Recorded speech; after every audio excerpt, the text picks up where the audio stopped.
Meus amados, a paz do Senhor. Não é fácil, né? Estar aqui, olhar para trás aqui, né? Não é fácil, não. Mas o bispo sempre acredita, né, que a graça e a unção vem de Deus, né? A palavra não é minha, a palavra não é de homem algum, a palavra é de Deus. E nós vamos falar a palavra de Deus, né? Ela por si só é poderosa, eficaz, suficiente.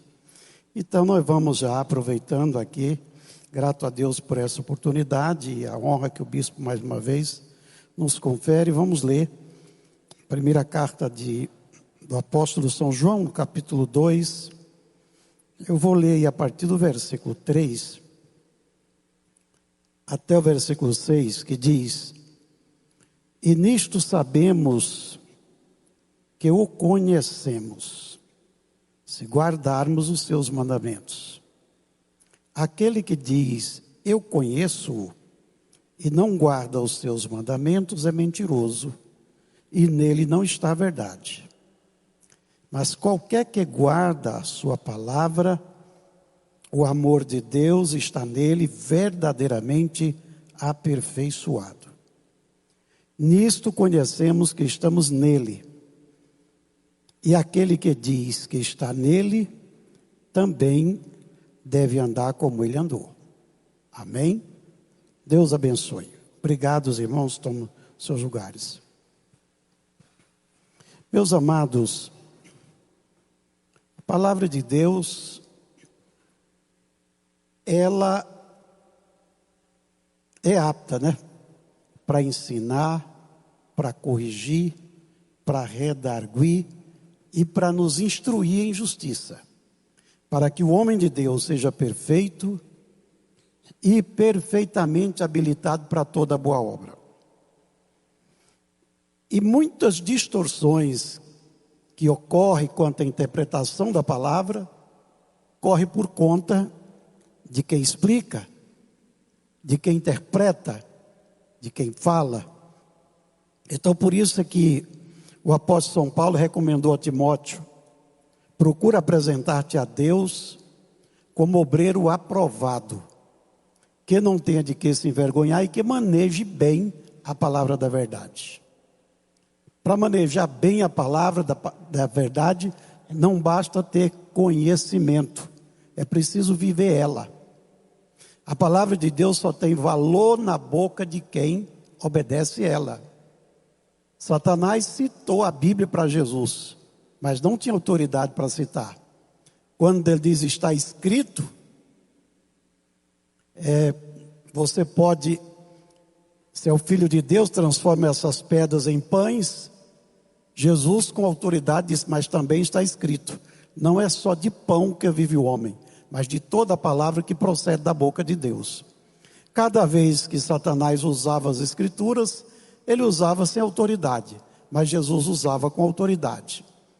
As palavras de Jesus causavam admiração até aos inimigos, porque ele não falava como os escribas e fariseus, porque eles eram hipócritas.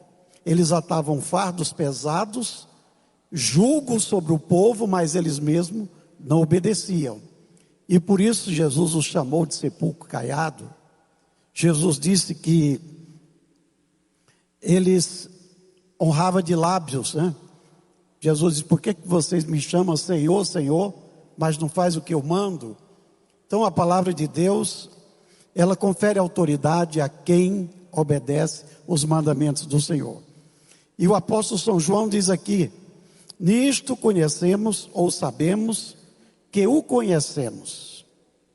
Quem conhece a Deus, guarda os seus mandamentos. Amém? Quem conhece a Deus, guarda os seus mandamentos.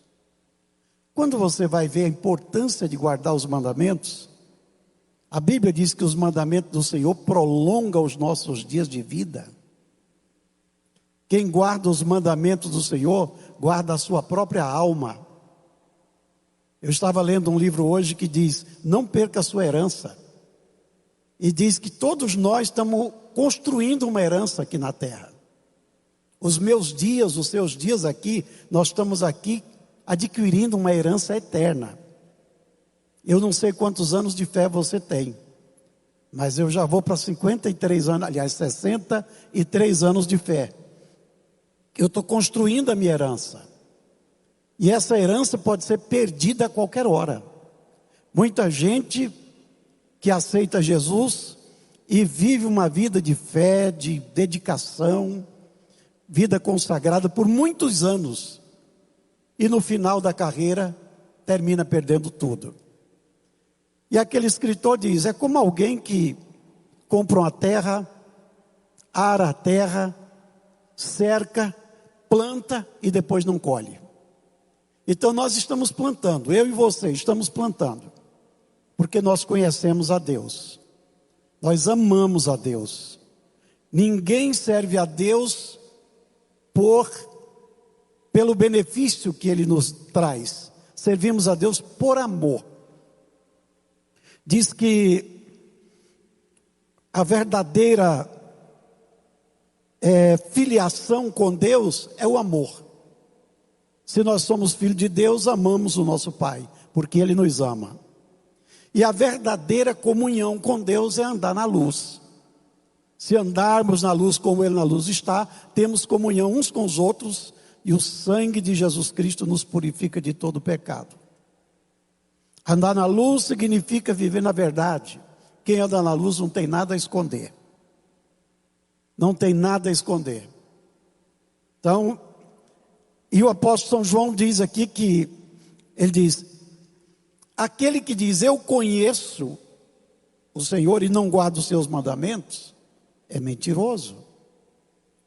E nele não está a verdade.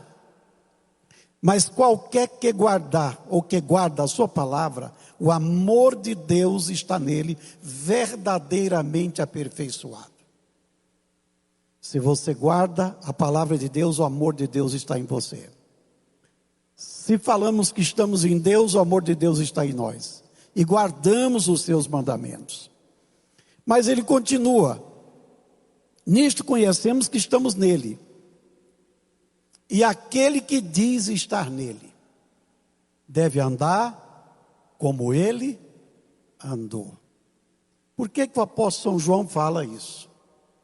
Porque já no seu tempo, ele contra-argumentava contra os falsos mestres, que ensinavam que o crente abandonar a vida de pecado é questão de opção. Os falsos mestres declaravam e ensinavam que a pessoa pode normalmente afirmar que conhece a Deus em termos de salvação e ao mesmo tempo ser indiferente à sua vontade e aos seus mandamentos. Ou seja, não preciso andar como Jesus andou para ser cristão. Não preciso cumprir os mandamentos do Senhor para ser um bom cristão. Estamos vivendo a era do relativismo, onde os padrões pós-moderno não admitem verdade absoluta. Tudo é relativo, pastor Enoque. Tudo é relativo. A sua verdade não é a minha não é a sua, a do outro não é a minha. Cada um tem a sua verdade, e cada um tem o direito de defender a sua verdade. Mas nós que somos crentes em Jesus, nós vivemos a única verdade que é Jesus. Ele é o caminho, a verdade e a vida. A verdade que nós pregamos e servimos, ela não é relativa, ela é absoluta. Ela não muda. Como Jesus não muda, Ele é o ontem, hoje, será eternamente, a sua palavra também não muda. Para sempre a palavra do Senhor permanece no céu. O nosso Deus é santo. Santo, santidade é um atributo absoluto de Deus, mas compartilhado conosco. E a Bíblia diz que nós também devemos ser santos em toda maneira de viver. Ou seja, se somos cristãos de verdade, nós temos que seguir as verdades absolutas da palavra de Deus. Então aqueles que assim procedem, João declara que são mentirosos. E a verdade de Deus não está neles. Falam, ensinam, mas não fazem. Então João está dizendo aqui que é preciso obedecer os mandamentos, cumprir os mandamentos. Querem ser justificados mediante a fé, sem compromisso de tomar a cruz e seguir. É verdade que a fé vem pelo ouvir e ouvir a palavra de Deus. A fé vem pelo ouvir e ouvir a palavra de Deus. Mas a fé sem as obras é morta. E nós entendemos que para servir a Deus, o nosso padrão não são as pessoas do mundo, não é a mídia, não são aqueles que estão interpretando a palavra de Deus ao seu bel prazer. O nosso referencial perfeito é o Senhor Jesus Cristo. E eu duvido que alguém questione. E eu duvido que alguém diga, não precisa ser tanto assim. Ele é o nosso referencial perfeito. Nós temos que olhar para Jesus. Há dias atrás o bispo pregou aqui, olhando para Jesus. Ele é o nosso modelo. Ele é o nosso exemplo. Olhando para Jesus. Ele é o autor e consumador da nossa fé. Nós temos que olhar para Ele. E aí o apóstolo São João diz, se você diz que está nele, deve andar como Ele andou. Os padrões do mundo são totalmente diferentes. A Bíblia nos diz aí que os homens são amantes de si mesmos, presunçosos, amigos dos deleites e por aí vai. Mas o padrão divino para a igreja do Senhor é o Senhor Jesus Cristo. E nós estamos cada dia tentando crescer nele, que é a cabeça da igreja. Paulo diz que Deus, o Senhor Jesus Cristo deu à igreja apóstolo, evangelista, profeta, pastores e mestres, querendo o aperfeiçoamento dos santos para a obra do ministério, até que todos venhamos a atingir a estatura de varão perfeito, a medida completa do Senhor Jesus Cristo. Para que não sejamos mais meninos inconstantes, levados em volta por ventos de doutrina. A nossa firmeza espiritual depende do compromisso que temos com o Senhor Jesus Cristo. E aí, a gente olhando como Jesus andou. Primeiro, a Bíblia diz que ele esvaziou-se da sua glória. Sendo Deus, não teve por usurpação ser igual a Deus. Abriu mão de tudo. Não é fácil. Aqui está um dos grandes problemas que impede as pessoas ser como Jesus é. O mancebo de qualidade, Senhor, que devo fazer para herdar a vida eterna? Mostrou toda a boa vontade. Eu quero só saber o que me falta. Já faço muita coisa boa. Já pratico mandamentos, mas me diz o que me falta. Jesus sabia o que lhe faltava. Jesus sabia onde estava o problema dele. Ele não amava a Deus de verdade. Ele amava as coisas. Ele amava os bens. Jesus disse, olha, tudo bem. Conhece os mandamentos? Quais são? Começou a citar, ele já interrompeu. Não, tudo isso eu já faço desde a minha infância. Jesus, não, tudo bem, está ótimo, mas só te falta uma coisa. Falta uma coisa. Às vezes a pessoa cumpre muitas coisas, mas ainda falta uma, né? Falta uma coisa. Vende o que tu tens. Distribui com os pobres. Vem e segue-me. A Bíblia diz que ele se retirou triste, porque era dono de muitas propriedades. E na hora de renunciar, ele não conseguiu. E aí Jesus diz que é impossível uma pessoa como aquele jovem entrar no reino dos céus. E aí Pedro disse, Senhor, mas nessas condições, quem pode ser salvo? Jesus, não, eu estou dizendo que para os homens é impossível, para Deus nada é impossível. Eu estou dizendo que é impossível aquele que confia nas suas riquezas. Eu não estou dizendo que todo rico não vai entrar no céu. Jesus fez questão de explicar. Estou dizendo aquele que confia nas suas riquezas. E o próprio Jesus citou a parábola daquele rico que não sabia mais o que fazer com os bens. Não tinha onde estocar mais todas as suas colheitas e tudo que ele tinha. E chegou a dizer, alma tem em depósito, come, bebe, folga. Mais uma voz lhe disse, e se hoje pedir a tua alma, o que tu tens para quem será?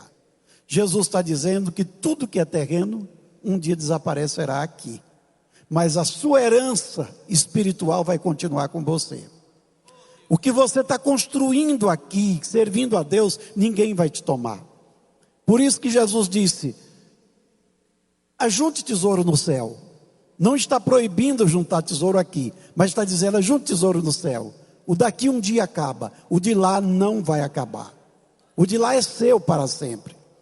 Jesus abriu mão de tudo, mas ele sabia por que ele estava abrindo mão. Ele abriu mão da sua glória. Como filho de Deus se tornou homem, como o homem se tornou servo, como o servo submeteu à cruz, à morte de cruz. Todos nós um dia tivemos que renunciar a alguma coisa para seguir a Jesus. E às vezes continuamos ainda renunciando. Tem tantas coisas que poderíamos fazer. O apóstolo São Paulo diz, tudo é lícito, mas nem tudo convém. Tem coisa que não é pecado, mas não pega bem, mas não combina com o caráter cristão, não combina com a vocação em que fomos chamados, não dá certo para um servo de Deus viver, praticar, então é melhor evitar. É pecado? Pode não ser, mas a Bíblia diz, foge do mal e da aparência do mal. Ou seja, a nossa vida espiritual, nossa comunhão com Deus, ela é tão preciosa que qualquer coisa que possa interferir e atrapalhar, é melhor abrir mão. Jesus chega a usar uma expressão muito forte. Ele disse, olha, se o teu olho te escandalizar, for impedir você entrar no céu, arranca. O teu braço, corta. É muito forte isso. Jesus está dizendo coisas que são muito importantes para nós. Às vezes nós temos que abrir mão, se nos impedir de entrar no céu. Então por isso cada dia nós temos que orar dizendo, Senhor, eu quero te seguir até o último dia. Nós estamos caminhando para o céu. Nós não estamos aqui praticando uma religião. Nós somos servos de Deus. Estamos caminhando para o céu. O apóstolo São Paulo diz, eu sei de onde saí e sei onde quero chegar. Eu não alcancei ainda, mas uma coisa eu faço. Eu não fico parado. Eu estou lutando por alcançar. Um dia eu vou alcançar o meu objetivo. Um dia eu vou alcançar meu alvo. Eu estou correndo para lá também. Você também está. Todos nós estamos. Todo dia nós estamos empregando força para entrar no reino de Deus. Todos os dias nós estamos nos esforçando. Alguém chegou a dizer que a vida cristã é como andar de bicicleta. Só cai quem para de pedalar. Então nós não podemos parar de pedalar. Temos que pedalar cada dia. É oração, é jejum, é leitura da Bíblia, é a terça-feira, é a escola dominical, é a igreja, é orando, é clamando, é repreendendo. E a vida segue, né? Porque a nossa peleja aqui não é contra a carne nem contra o sangue. É contra as potestades infernais. O apóstolo São Pedro diz que o inimigo, nosso adversário, anda como leão, bramando, buscando a quem possa tragar. Eu não consigo ver nem você, mas se você pudesse ver a fúria de Satanás, o quanto ele gostaria de lhe destruir, com certeza você ficaria assustado. Jesus um dia fala para Pedro, né? Pedro bem tranquilo. Jesus diz, Pedro, depois que ele tinha dito que Jesus era o Cristo, Filho do Deus vivo, Jesus disse, Pedro, Satanás me pediu a ti para se andar como se faz com o trigo. Imagine, mas Jesus falou, eu roguei ao Pai por ti. E eu sei que Ele está rogando ao Pai por nós. Quantas vezes Satanás planejou destruir sua fé, sua vida, sua família, o que é seu, o que você tem. Mas nós temos pelo menos 4 intercessores. Primeiro intercessor somos nós mesmos. Segundo é o nosso irmão de fé. Terceiro é o Espírito Santo. Está intercedendo por nós, nos ajudando a orar como convém. E o quarto intercessor é o Senhor Jesus. À direita de Deus intercedendo por nós. está lá torcendo, pastor Enoque, por nós, todo dia, né? O dia que você está desanimado, fraco, ele está dizendo: esforça, vai mais um pouquinho, estou do seu lado, nunca te desamparei, não vou te deixar sozinho não, continua, fica firme, segue, não desanima não, não abre mão de sua herança, você não tem noção do que eu tenho guardado para você. Ele está dizendo: vamos, tenha coragem, seja firme. A vida cristã tem que ter perseverança. Então a primeira coisa que Jesus fez, renunciou tudo. E o que for preciso renunciarmos, vamos renunciar por amor a Cristo, vale a pena. Jesus chegou a dizer: quem quer ganhar essa vida e abre mão da outra, termina perdendo a de lá e a daqui também. Agora, quem quer ganhar de lá, às vezes tem que abrir mão de coisas daqui. Mas eu tenho uma notícia boa para você: quando você abre mão de alguma coisa por amor a Cristo, Ele te recompensa 100 vezes mais. Nesta vida, no século vindouro, a vida eterna. Toda renúncia que eu já fiz por amor a Cristo, eu senti de imediato a recompensa de Deus. Porque o Senhor Jesus, Ele está sempre nos recompensando cada dia. Dia após dia Ele está nos cumulando de bens, né? Nos abençoando, né? Cada dia. Não dá para enumerar os benefícios de Deus. Tudo que você tem recebido de Deus, você não tem noção do quanto vale isso, né? Essa noite eu tive um pequeno incômodo. Eu digo pequeno porque, em relação ao que muitos passam, foi pequeno. Mas eu perdi a noite toda de sono. E amanheci o dia dizendo: Senhor, agora eu sei quanto vale uma noite de sono. O quanto é importante dormir uma noite toda. Você dormiu a noite toda? Oh, agradeça a Deus. Isso é um privilégio. E Deus cada dia nos abençoa, cada dia nos ajuda. Mas Jesus é o nosso supremo exemplo também no amor.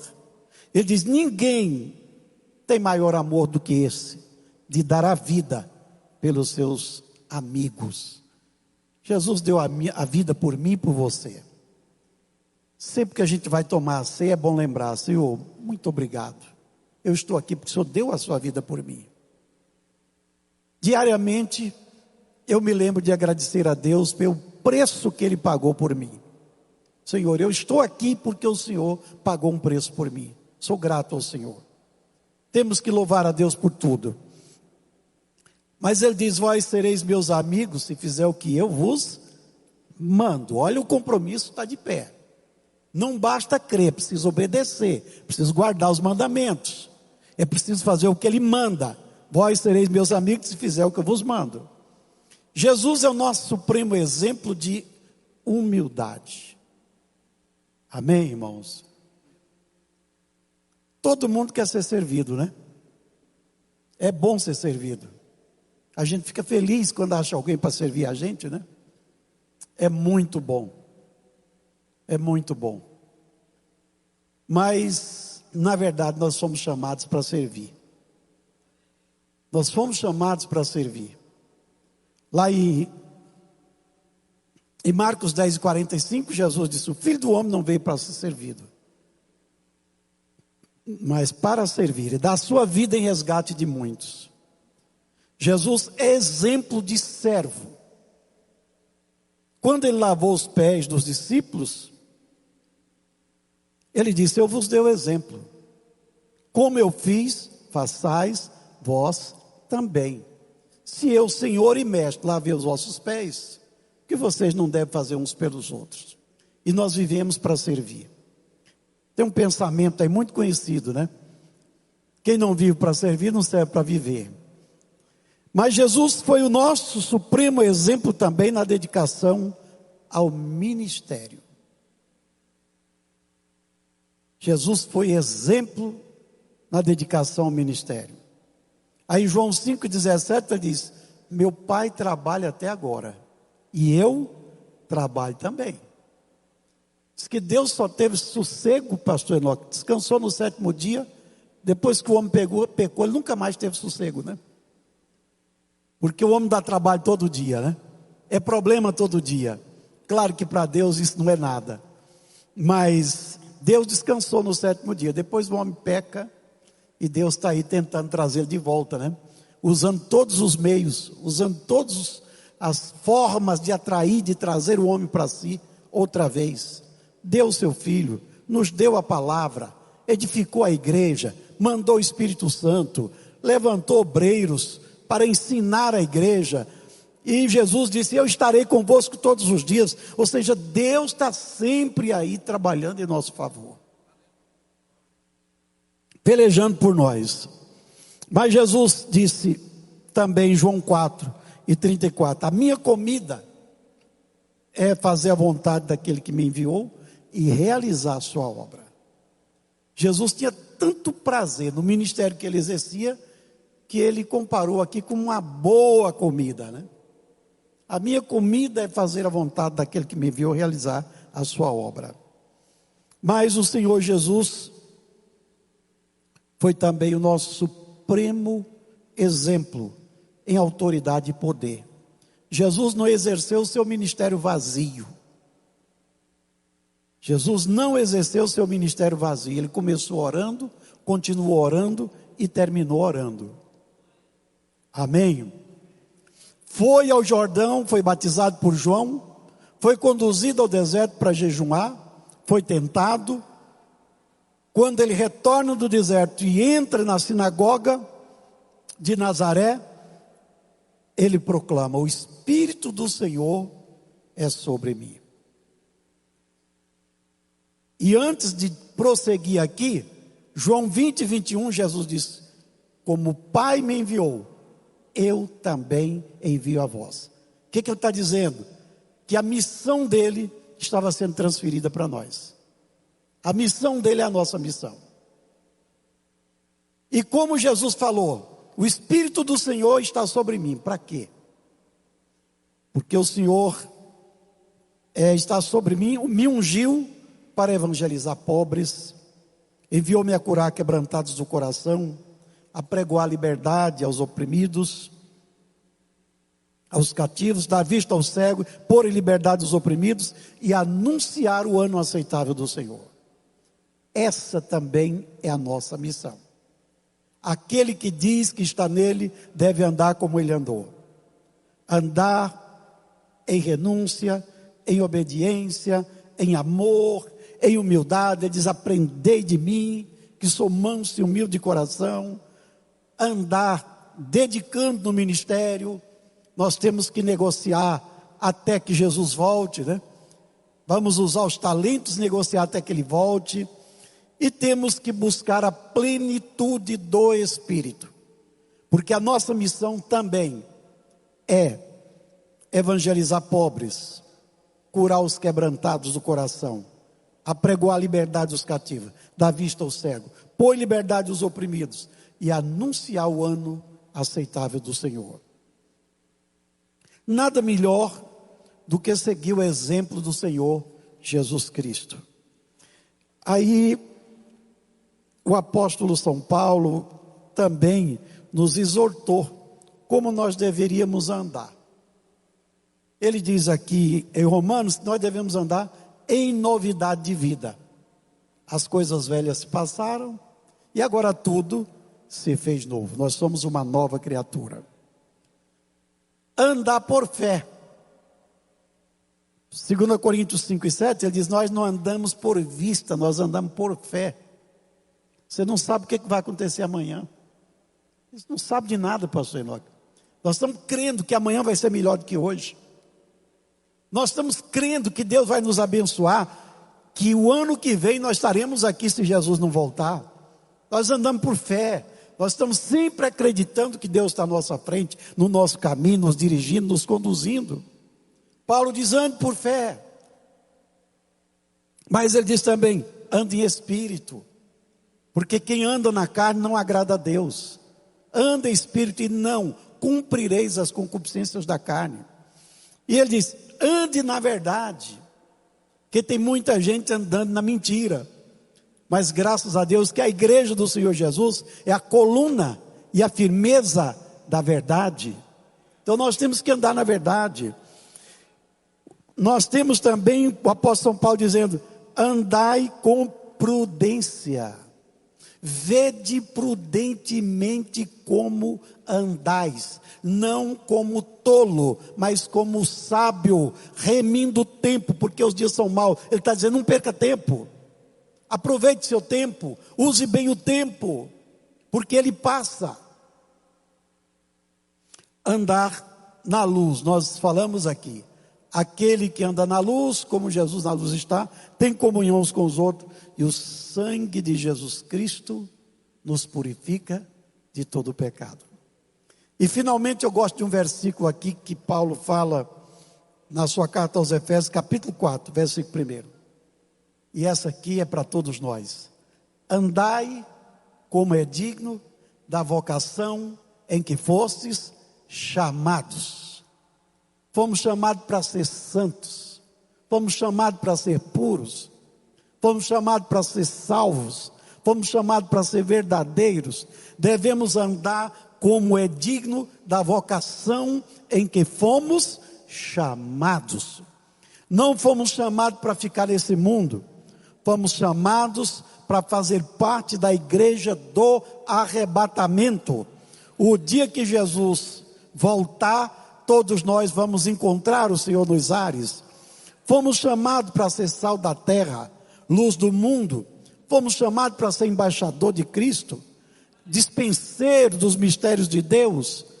Fomos chamados para representar Deus aqui nessa terra. E por isso andemos conforme a vocação em que fomos chamados. Deus abençoe os irmãos, o bispo, por essa honrosa oportunidade. Muito obrigado.